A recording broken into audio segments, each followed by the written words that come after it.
Greetings, ladies and gentlemen. So, this series exists, and a friend recommended I view it. Now, for those of you who are lucky enough to have never played and never heard of League of Legends, I should state that Arcane is based off that aforementioned game and includes characters from it. For this reason, I was not expecting it to be any good. Audio-visual media, adapted from computer games, have this curse of being terrible. The best film I have seen based off a computer game franchise was the Warcraft film, and that's not saying much because A, there's not a lot of worthy competition on this front, and B, because it wasn't a good film as such. It just wasn't terrible. Surprisingly, Arcane may well have broken this curse for good, because it shows that you can, in fact, create a series based on a computer game, and still have it be not merely entertaining, but good and enjoyable.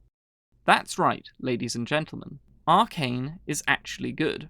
Before I discuss what I like about the series, it might be useful to discuss some of my issues with it first. The first thing, which really bothers me, is the quote-unquote queer-baiting of two characters, Vi and Caitlyn, because homosexual relationships are immoral, and to promote, encourage, and normalize such things is evil. Now, some might be tempted to say that here I am implying that Arcane is quote-unquote woke. Don't confuse this as me saying that the series is woke, because I don't think that is accurate. However, modern secular, atheist, liberal, and egalitarian assumptions are baked into Arcane's creative DNA.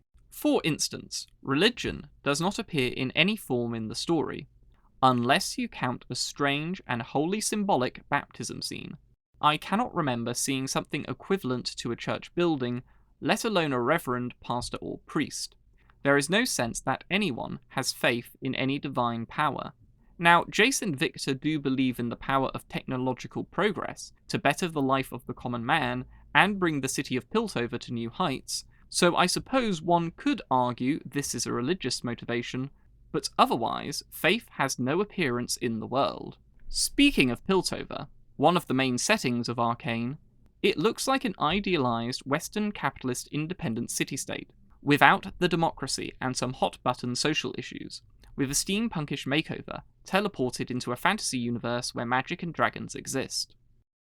This isn't to say that the city is perfect. There is corruption at the highest levels, but it is a functional and ordered society, and you'd be silly if you didn't want to live there.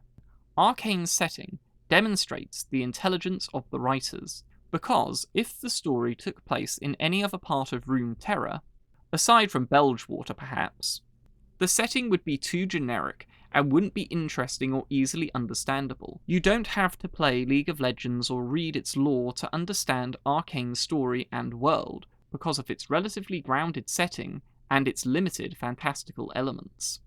Alright, I've gone off on a tangent. Let's move on to the second and last thing which bothers me about the series. The second thing is how the series seems ready to kill certain characters and not others, even if the narrative has already established the danger or threat posed by a certain plot device, weapon, or character. Now, main characters always have some level of plot armor, so it's not surprising if a load of extras or side characters die to something which only scratches the protagonist or antagonist. However, the issue here is sometimes the series is not willing to kill off goons and side characters even when they should die, but is willing to kill other characters in the same scene because it serves the purposes of the writers. I don't like this in stories aimed for older adolescents and adults. And make no mistake, this 3-act, 9-episode series isn't aimed at children, and you shouldn't let your children watch it. With this out of the way, I will now go over the 3 main things that I liked about Arcane, which overshadow all my complaints about the series. The first is the setting. I've already discussed Piltover in my tangent, but there is a second city which is linked to Piltover called Zorn. Basically a city built in the valleys below Piltover, an industrial, cramped, slum-like, urban hellhole filled with unhealthy gases, criminals, and lowlifes of all walks. Imagine a cross between a modern inner-city area and a Victorian inner-city area with some steampunk fantasy added to the mix, and you have Zorn. Despite their fantastical elements, both Piltover and Zorn feel like real places, and come alive when they're on the screen. The world building is simply excellent. The second thing is the action. Now, the action is fantastical in areas. There is an action scene with a magical hammer, fight scenes with hoverboards, and more grounded scenes involving explosives and firearms.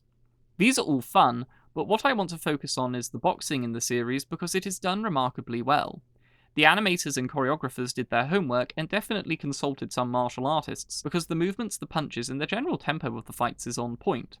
Of course, there are moments where the rule of cool is invoked, but that is to be expected. As well, as in any fight, there are moments where all technique is thrown out the window and wild, instinctive strikes are made.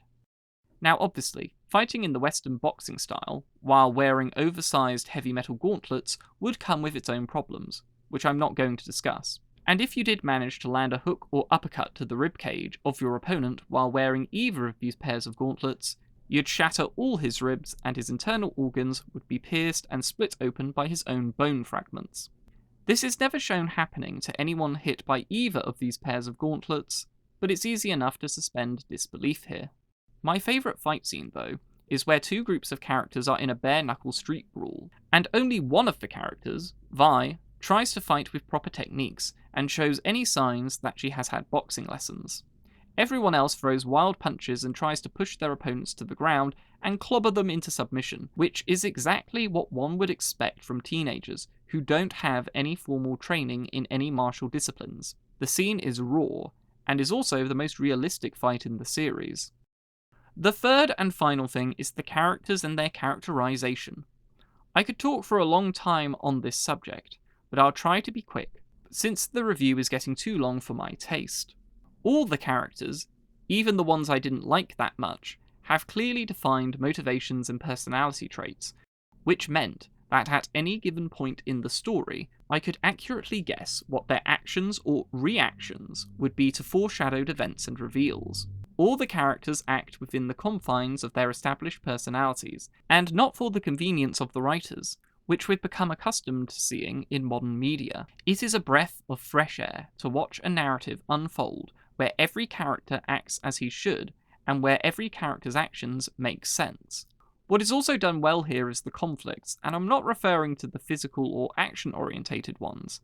Instead, I mean the character conflicts and the personal crises. They are handled with much more competence and creativity than I've come to expect from modern media.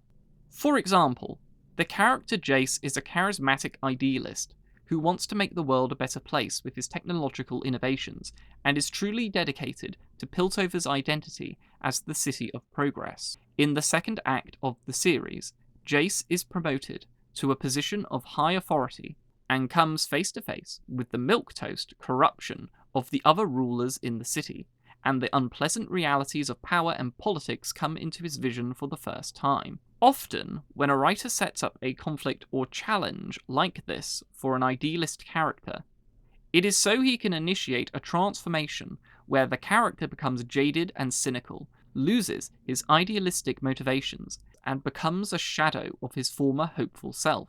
It's something we've all seen 100 times before, but Arcane takes the road less travelled. Jace does become more of a realist, and starts to play the game, but he still remains the hopeful idealist. His character isn't broken, it is instead strengthened, and this makes him a more engaging personality, and his journey all the more interesting. This, however, is where I shall end my review. If you want a short series to watch, and what I have said in this video intrigues you, I can recommend Arcane. If you enjoyed this video, please feel free to like, share, and subscribe. Thank you all for watching. I hope you all have an excellent day.